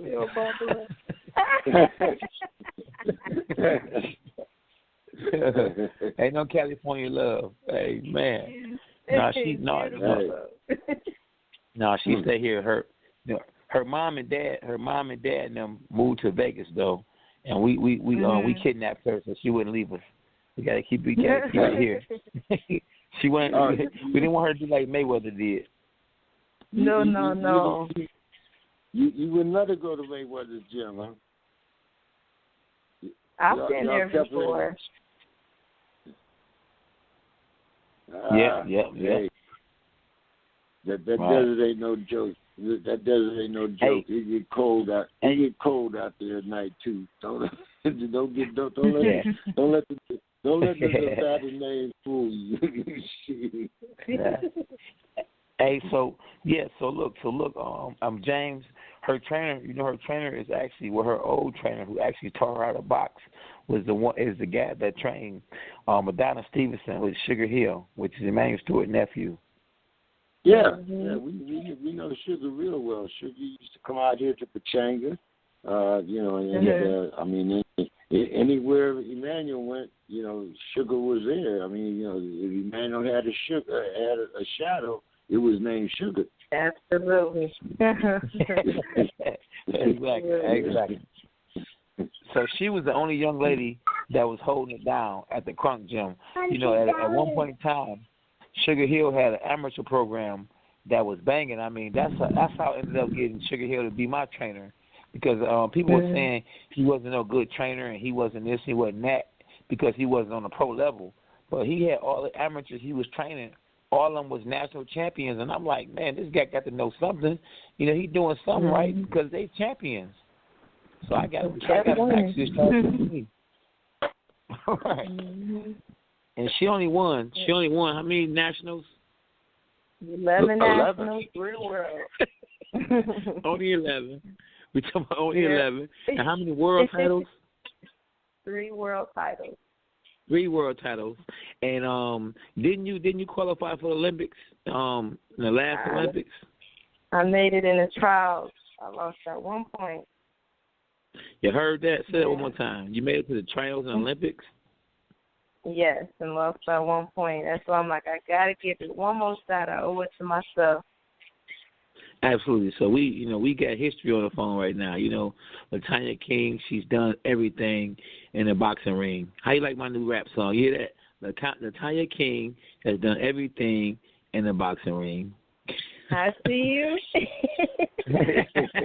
Hashtag history. That's right. Oh yeah. And aren't you married too? Aren't you married to your lovely husband? And you have, because we don't talk about the families and all that kind of things. And it'd be nice to hear about you and the hubby. And he's probably right next to you, sleep, and wondering why you on the phone this late. Let him know you already came in here like, what's going on? So my new last name is Wingate. I'm married to Darnell Wingate. We've been blessed with 3 beautiful children. I have 2 boys, and I just had a little girl. She just turned 1 in July. 5, 3, and 1. So I'm busy. You're busy. Hey, but I'm that busy. But we've been married for 57 years. November 12th. Praise God. Yep. The Bible said, "He that receiveth the wife receiveth the good thing and favor from God." There you go. Can I get an amen? In the book. Can I get an amen? In the book. Amen. Hey, but unlike others, after you had your child and everything, you got in the gym. I've been seeing you training on Instagram, because I've been at a different gym. We were at the same gym for a minute, and we were sparring, and you gave me that work, so I left the gym because I couldn't handle you. So, but you packed up, though. I mean, you got that six-pack going and everything. You got back in shape, and you actually ready to go. Thank you. Yeah, I had to get that weight off. I couldn't take it no more. I put on a little weight after I had my daughter. I'm like, I have to get back into the gym. You can't call it baby fat after she turned 1, That's true. That's true. Now, I want her to tell me, James. I want you to tell me what gave you the motivation to be able to get back. I mean, I know it's the Olympics is coming up in 2020, but it's so hard to have, to have kids and to get married and to still be focused and be hungry to give it another shot. You know what I mean? As far as with boxing, what gave you the desire and the hunger to, walk away from the sport, but not only walk away from the sport, to be able to come back and try again? Well, that's a good question. One was the weight. I'm like, I got to get this weight off. So, I got in touch with Rick, who I'm training with now. And I'm like, I just want to do it just to get back and get the weight off. Then, once you get into working out at the gym, you start seeing them boxing. And, I start getting that little tingling in my feet and my hands. Like, man, I need to try to throw a few punches. And I got in there, and the skills didn't go nowhere. I'm like, wow, I think I owe it to myself to try this one more time. And then I went to Clarissa Shields' fight, and I'm like, man, I need to be in there. And that hunger, that desire just started building up, and I kept coming. I kept training, and now I'm like, I have to get this one more shot. I owe it to myself. I've been around too long not to just, to just give it up like that. I need to give it one more shot. Absolutely. And you tell them about you have a family of fighters. Like your sister, she boxes.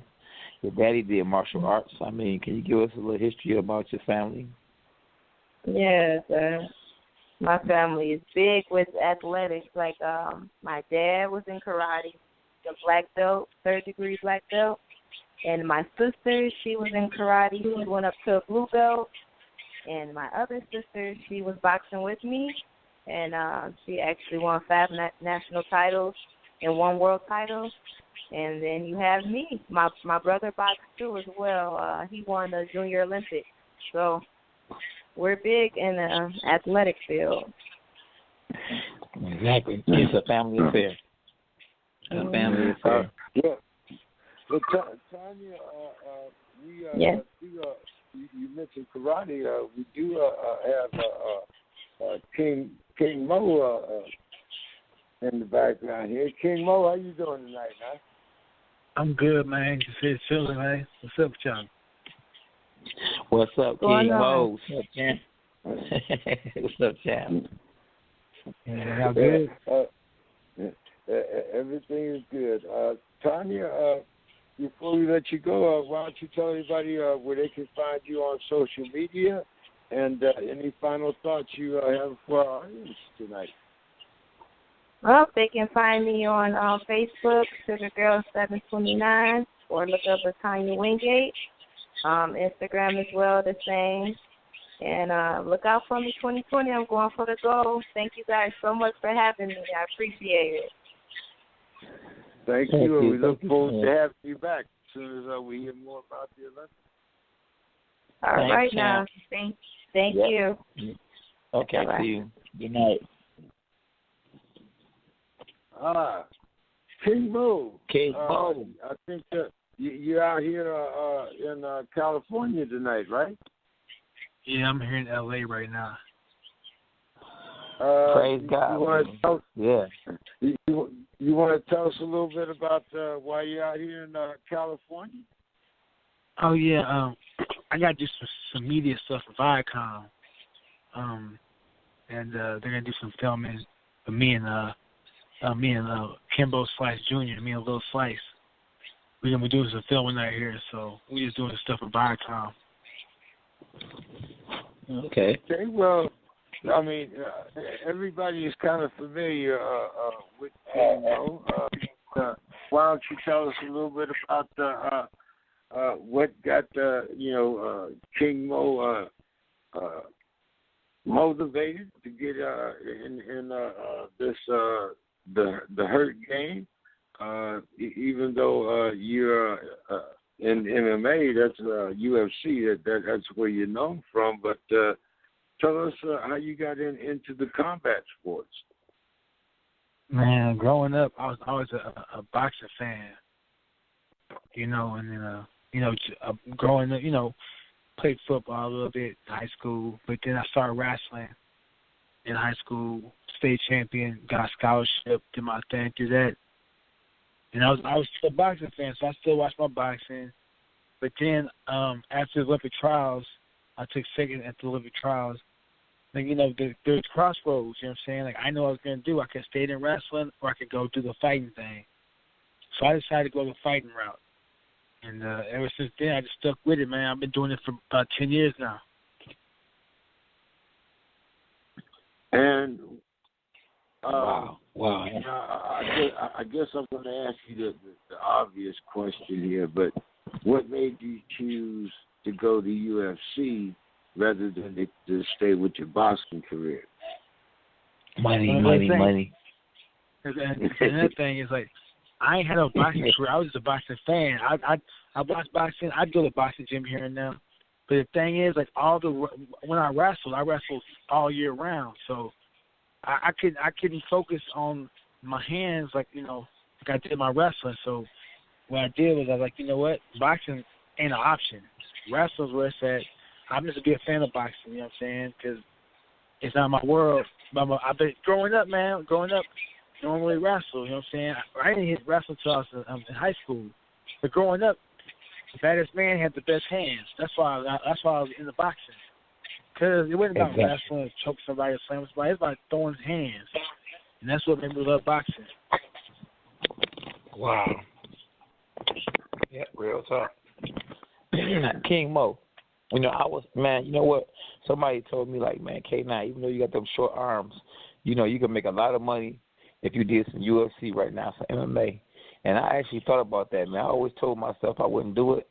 But when they started saying, man, money, and they said I would be good because I got them hands, I said, man, you know what? Maybe I might try to give it a shot. What you think about my chances of being able to get in MMA, in a later age of my career? As a two-time world champion, do you think I would have a chance to get involved and do something? Your hands are be there, but you have to focus on your wrestling. You have to focus on your jiu-jitsu, and then you have to focus on blocking kicks. Because your hands will be there. The only thing that changes is the range and the stance. Because now, your lead foot's turned in. Well, if you're turned in for MMA, I'll kick your leg.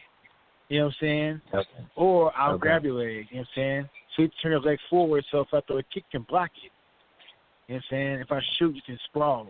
It's like different things that got to change, you know what I'm saying? But if you're with the right coach, anything's possible. Or the right team, anything is possible. Okay. Yeah, I'm going to have to pick your brain. Yeah. I got to ask you, King Mo, when you talk about physical preparation, the actual training, other than the kicking, is there any difference in preparation between, preparing for a striker than it is preparing for a boxer? Well, the thing is, it depends on a boxer. When you're preparing for a boxer, you're preparing for a guy that understands his range, has good rhythm, and is solely strictly with his hands. And they have little nuances with their hands. But when you're dealing with the striker, depending on where they're from, you got to deal with the hands, the elbows, the knees, and the kicks. It just depends, you know what I'm saying? Like, if you're dealing with a guy like Anderson Silva, you got to deal with the deadly 8. And that's the hands, the elbows, the knees, and the feet. You know what I'm saying? And if you don't, it just depends on who you are, and depending on who you're fighting. Because if you're a wrestler, fighting a wrestler, if I'm me being a wrestler and I'm facing a striker or a boxer, I'm gonna take him down. You know what I'm saying? Depends on who you are and who you fighting. Okay, let's go to another a very unique difference. There's no cut man in MMA. Oh wow, I didn't know that. Well, no, we have cut men, but the thing is, here's the thing: the cut men are hired by the organization, and a lot of these cut men are, not to hate on them, talk bad on them, but a lot of them they start off and they start off as fans. There are a few that come from boxing, not many. A few that come from kickboxing, but there are few that are just fans. That they were medics or they were firefighters, and they got into the fight game as cut men. Wow. Okay. That's deep. Yeah, K9. That's what I'm talking. You talking about your arms? Yeah. You get a deep cut in there, you just bleeding until the end of it. Ain't no. But anyway. Exactly. Yeah, that's true. This is also the 1 year anniversary of Floyd and Conor McGregor. What did you think about the matchup? And number two, do you think that Conor actually portrayed an MMA fighter coming into a boxing world? I mean, is it really that much of a disadvantage, just like a boxer coming into the MMA world?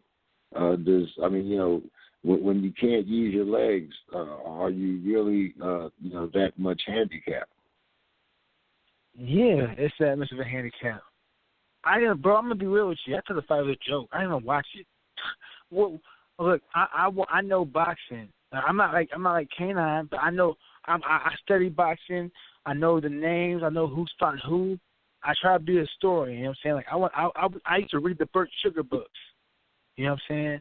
So like, how is a man that's never boxed before gonna beat a man that was an Olympic silver medalist, a man that was a multiple time world champion? You know what I'm saying? Like, how was this MMA fighter who has no boxing experience, who's a kickboxer, gonna abandon all his skills as a kickboxer and come into a boxing ring and expect to win versus a guy that's a great or even a guy that's skilled?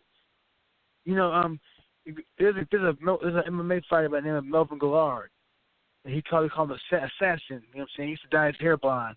He used to knock people out. But I remember he used to box, and he boxed a guy by the name of the crowd pleaser, James Countryman. Y'all remember him? Yeah. James Countryman. Countryman. Yeah. Smashed I him. remember. Yeah, you know what I'm saying? You just can't come look. I've only seen that one MMA fighter who was a boxer originally go into the boxing ring on ESPN and beat a prospect. You know what I'm saying? That's it. All the other times you see prospects in boxing fighting MMA fighters, you know what I'm saying, knocking their ass out. You know, that's for the most part. It's two different worlds. You get a boxer, put him in the MMA cage. Two different worlds. You get a boxer, an MMA fighter, put him in the boxing ring. Two different worlds. Both men think get hurt. Absolutely, I agree with you, 100%. Well, like Floyd versus Conor was a joke, man. Like, who's gonna pay? The fact that people pay for that's like, look. I asked people this. I said, hey, did y'all pay to watch Michael Phelps swim against the sharks? And they said no. I was like, why? Then I asked them why. It's like, because the shark's built for water. He's built to swim. I was like, just like Floyd's built to box and is made for a boxing ring. I'm like, this is the same exact thing that's going to happen. It's like, no, Conor boxed when he's 9 years old. I'm like, man, 9 years old. Compared, a guy who's boxing 9 years old compared to a man that's won a silver medal in the Olympics. I just feel like more than anything, it wasn't about MMA versus boxing. It was more about black versus white. You know what I'm saying? That was Jerry Clooney versus Larry Holmes. That was a great white hype. That wasn't MMA versus versus boxing, because the people that you understood MMA and understood boxing knew that fight was a joke. But it was a money grab. Yeah, no, but even then, it was a joke. That's like me getting having a hot dog eating contest with Kobayashi versus a bear. Man, bears can eat. You know what I'm saying? Why you get Conor McGregor, who's a kickboxer in MMA, versus a man that has superior stamina, is a world champion of boxing, has been has competed at the highest level of boxing in every age group he's been in. You know what I'm saying? Like, why would you pay for that? And then, if you watch the fight, you know, I've seen the highlights. Boy, he didn't throw no jabs, he didn't throw no left hooks, he just threw right hands. In every highlight I've seen, it was like right hands. Exactly. You know, Come on, and it looked like Floyd was chasing. Floyd didn't cut the ring off when I seen. It looked like Floyd was just chasing him.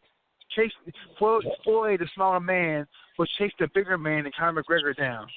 What type of sense is that? Come on, ain't nobody walking me down. Ain't nobody. Look, I'm sorry, ain't nobody walking me down. Like, look, I spar with some bigger, smaller fighters, and they will not walk me down. Now the bigger ones do. They walk me down, yeah. They can hurt me. But the smaller ones, I refuse to let a smaller man walk me down. Even Alan Green, my dog, he'll beat me up, but I'll come forward and take that beating. You know what I'm saying? It don't matter. Ain't no small man gonna walk me down like Michael Myers or something. That ain't gonna happen. Hey, Alan Green, you be sparring with Alan Green still? Yeah, man. Listen, I saw Alan Green, Brian Jennings, Luis Ortiz, Sherman Tank Williams, Jason Gavin, Eddie Chambers. And I saw with everybody, though, dog. My boy, shout out to Big Trey Bryan. He just won the title. He knocked out BJ Flores in 4 rounds and won the WBA title. I've given him plenty of rounds, probably over 50 or 60 rounds. I love work. So tell me, why did you pick to be a MMA fighter over a boxer then if you're good like that? Well, I'm not good like that. I can give them work. Let's not get it twisted. Because, look, it's a natural transition for me as a wrestler.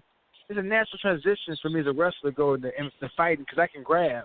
You know what I'm saying? Okay. In boxing, I'm not going to lie, in sparring, I give good work. I'm durable. I give good work. I'm in shape. But I'm not that competitive. You know what I'm saying? Like, I might win 1 or 2 rounds out of 7, but I'm there. You know what I'm saying? Yeah. But didn't Mayweather Senior give you some power before? Did he train you before? Yeah, I trained Big Floyd, but I like Jeff better because Jeff was easy for me to work with because he's on time. He's more professional. He's well spoken. You know what I'm saying? And he cares. Floyd Senior, he's a great trainer, but his mind's everywhere. You know what I'm saying? He has so much stuff going on. You know what I'm saying? So Jeff's like family to me. You know what I'm saying? I trained with Jeff. Used to get sparring for me. I used to spar with Michael Hunter, the Olympian, Ange Beatty from the Money Team. I used to spar with them cats all the time. When I lived in Vegas. So look, my whole point is this right here, then, King Mo. I learned how to box really off sparring. I sparred thousands and thousands and thousands of rounds of sparring with good fighters, and that helped me to be the fighter I became and won 2 world titles. I believe with all the sparring you got, you naming some Olympians, you naming great fighters that you spar with, that you could have had a great career in boxing as well as in MMA or UFC. Yeah, the thing is, what I want to do is I want to try to, if I could. My thing is I thought about trying to pursue a little boxing career. And I just want to win like a USBA or NABO title. But then I see them have the belt. I was like, man, I can't beat that boy, man. Ola Ofalabi, he was with Alan Green's first opponent at cruiserweight. And I was like, man, I can't beat cruiserweight done got tough. You know what I'm saying? You got Dorticos, Marek Gasaya, Usyk, Britis, you know what I'm saying? You got all these killers of cruiserweight. I also get killed. I would have been competitive for 2 rounds. But I would have got slept. I can't lie and deny. You know what I'm saying? Boxing is a whole different world. It's a whole different world, man. Yeah, but see, with the name you got a name. Well, Conor McGregor got a name. Conor McGregor was able to get into the boxing game and make more money in boxing than he did ever in UFC. You probably can do the same thing. You don't have to fight the killers. You can probably just come out there and fight this stuff. Yeah, but the thing is, don't forget, Conor McGregor did a cash grab. Because, man, look, the fixer's in, man. Look, think about this, right? The fact that the Nevada Commission okayed that fight was negligible. You know what I'm saying? It was a joke. And then the fact that they didn't let Conor get swept, because the moment Conor started getting tired and went down, they stopped it. That means the commission must have said to the referee, Robert Byrd, hey, if this is looking bad, you just stop the fight. Because anybody else, if that was Victor Ortiz, somebody else, they would let him stand up, give him the 8 count or 9 count, wipe their gloves off, let them get beat up some more. You know what I'm saying? Great so point. The fixers in. They're looking out for Conor. That's why Vegas needs something to happen. So they're like, fuck it, we'll make the fight happen. My bad for cussing. And they said, all right, Conor, the UFC backing you. We're going to okay this fight, but Robert Byrd, we're going to put you out there. You and Tony Weeks. If the fight starts looking ugly, y'all stop it right then. And look what happened. Right. Exactly. We don't want to mess our money up. We're going to go right back to UFC after that. Exactly. Yep, and on top of that, if Conor got beat up real bad, lawsuit. Because how could they justify that fight happening? You know what I'm saying? When Ray Mercer was supposed to fight Tim Sylvia, who's a former UFC champion up in the Northeast, in New Jersey, they declined it because they said the experience level was too wide of a gap. You know what I'm saying? Wow. For the Nevada Commission to okay this, that's why most people thought that it would get okayed, because how you can have Floyd, who was one of the best boxers in the past 6 career limits, you know what I'm saying, at welterweight, you know what I'm saying, fight a man that's never even boxed before. Yeah, you got a good point. Real good point. You got some knowledge, man. You've been doing your homework, boy. You do a lot of reading, too, don't you? Yeah, I do a lot of reading and studying. And the thing is, like, this game, everybody be lying. So I start listening to stories. I start figuring out what's the truth and what's lies. And, like, for instance, you said, Mo, if I were to fight and try to do what Connor's doing, it would never happen, because the commission would either shoot myself down or they give me fights that I can win or be competitive, but the money wouldn't be that good. You feel what I'm saying? Yeah, I didn't fight somebody like Jeff Luffick Lacey or somebody like, him, he's been out and say he's at 200-something pounds. I have to fight someone like him, or Jermaine Taylor's been out for a long time for me to get a fight like that. And by then, them boys have been out the game for so long, it wouldn't matter. It wouldn't sell. Oh man! Please don't fight Jermaine Taylor. You don't need that one. He beat B-Hop, man, twice. So any man that could do that, you know what I'm saying? Even if it's a bad decision, any man that can keep it competitive to where he can get a decision on B-Hop. Joe Kawasaki too. Like, if you keep it close to B-Hop, my respect. Yeah. No, I got respect for him, but man, you see some of the stuff he's been doing lately, though, man. I think them knockouts that Jermaine Taylor took, man, and really messed his brain up, though. You see that? What he's been doing, man? Yeah, I've seen it. Yeah, man. That's sad. I'm hoping he's going to get help, getting that taken care of. Yeah, absolutely. King Mo, let's pick your brain a little bit. We're getting kind of close to the end of the show here, so let's talk about some of the fights coming up and what you think. I'm going to start out with the easy one, Canelo and Triple G. Okay, and I'm going to be fair. I say this, the first time I believe Canelo won, it's like this, a 1-2. What? Yeah, because it's like this. Yeah, I'll tell you why. Jabs, a 1-2. What was you going to hit with? Was you going to hit with the jab and the 1-2, or an uppercut up to right hand and 1-2s? Because Canelo did him with everything. Triple G had spots, but based off the rounds, I gave it to Canelo. And two, the reason why I say that, because, bro, I watched the fight in Canada. There wasn't no HBO broadcast where I wouldn't listen to no cheerleading. I was watching the fight in Canada, where it's more of a neutral broadcast. I wouldn't listen to HBO. Yeah, that's true. I got you on that one. I got Canelo. Canelo's gonna smash in this one. Too slick, too fast, good defense. And if he can fight more relaxed and not fade towards the end, he's gonna win. He's gonna smash and make him look bad.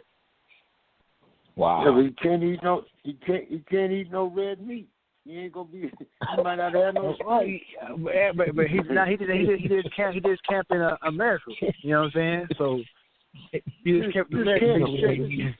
He's camped right down here in San Diego at the House of Boxing right down here in what is that, National City. He ain't dinner right here in San Diego just like I did the last time. So, you can't eat no sushi. You can't eat no sushi. But okay, now, all right. Well, let's talk about Sean Porter and Danny Garcia. You know what? Where's the fight gonna be at? Barclays. Okay, now I got Garcia because I feel like Garcia's style fits the East Coast judging more. I feel like if Garcia's gonna lose, he'll lose the West Coast, where they favor more people that are more aggressive. You know what I'm saying? Okay. I got Garcia on the East Coast. That's interesting, considering that Sean is from the East Coast. No, he's from Ohio. Ohio's considered more Midwest, but Sean Porter got more of a West Coast style. Sean Porter is more like Timothy Bradley 2.0. Okay. 2.0. Yeah. And they love Danny Garcia, man. They love him, boy. Yeah, I thought the Headbanger beat him. Lamont Pearson beat him. I thought Mauricio Herrera beat him too. Oh yeah, definitely. You talking about Danny Garcia? Yeah, I thought he lost 2 fights. Yeah. But what they do? They gave it to him. Yeah. I definitely thought he lost to Lamont. I'm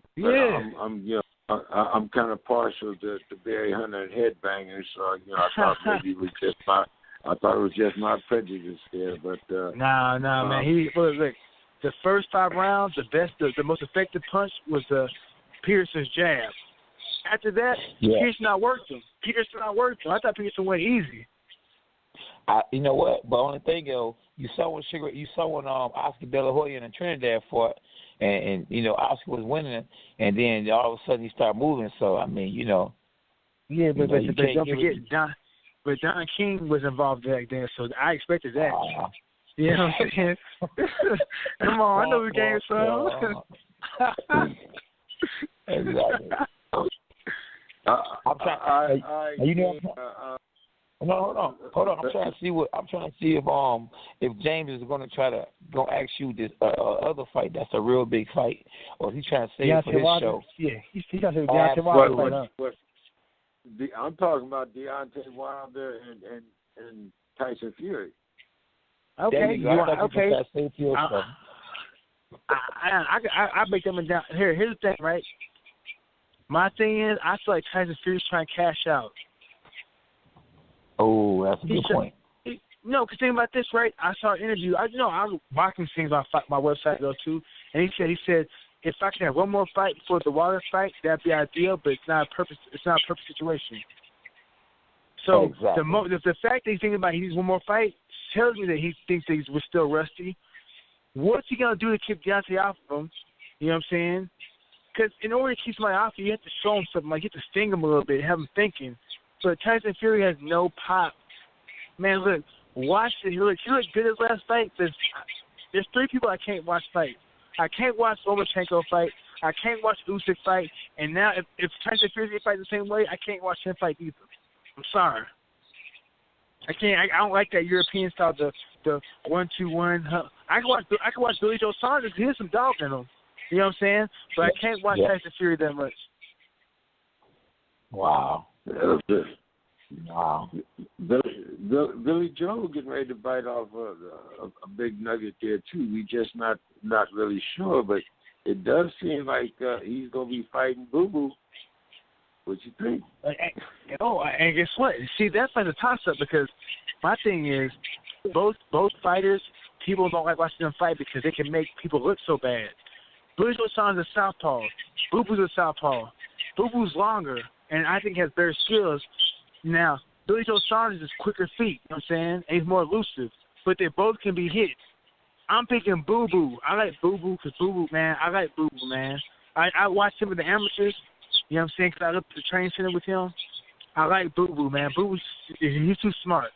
He's too smart, too long, too slick, and he can punch. What about the experience? Because, Saunders does have the experience. He done fought against Andy Lee, who's a world champion. I mean, experience does play a big part. Yeah, but Boo Boo had experience too. Boo was a world silver medalist. He was a world silver medalist in 2007 in Chicago as an amateur. He fought in the Olympics. Yeah, right.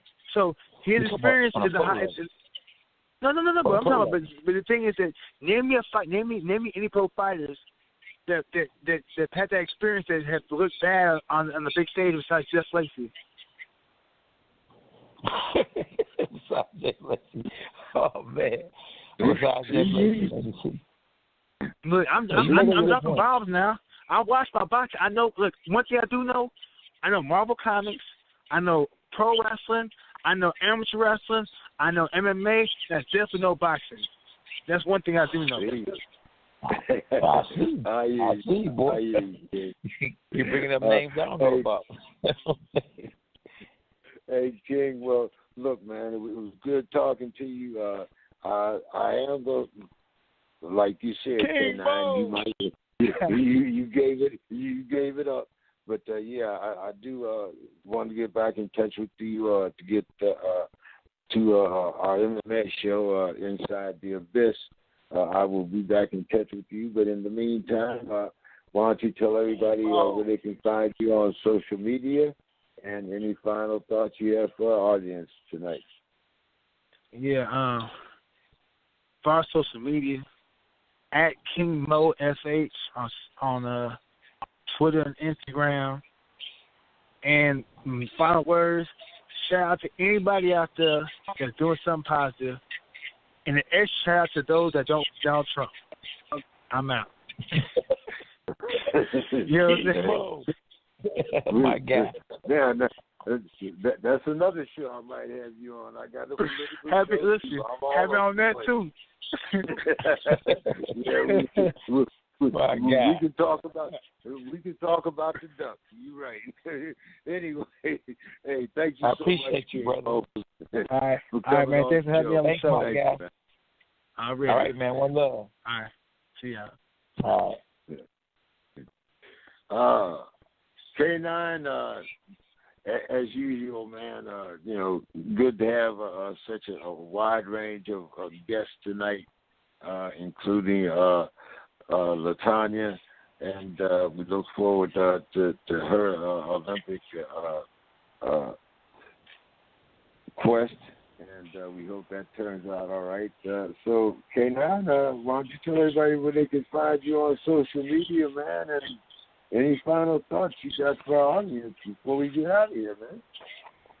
Yeah, my listeners and the listeners to the Dog Pound, Pugilist KOrner, I mean, we had a great show, man. Y'all can follow me at K9 Boxing on all social media. I have a YouTube channel at K9 Boxing. I train at Underdog Boxing. I train fighters. I got me a heavyweight that's up and coming. Sarah Khan up and coming. My son, Little K9, a few other fighters I'm managing and training. We had Underdog Boxing at 4892 Grand River. And like I say, on social media, I'm on Twitter, K9 Boxing, Instagram, K9 Boxing, Facebook, K9 Boxing. The dog is coming, man.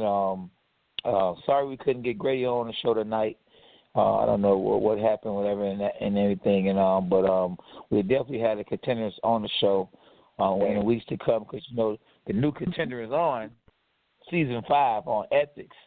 So tune in at 9 o'clock on Epics to watch the new season of The Contender, that actually helped, launch my career. I was on season 2 of The Contender, and, I won a bronze medal and became a 2-time world champion. And I just, think y'all should support the show because it's good for boxing. And I just thank you, man, for, all the hard work you put in.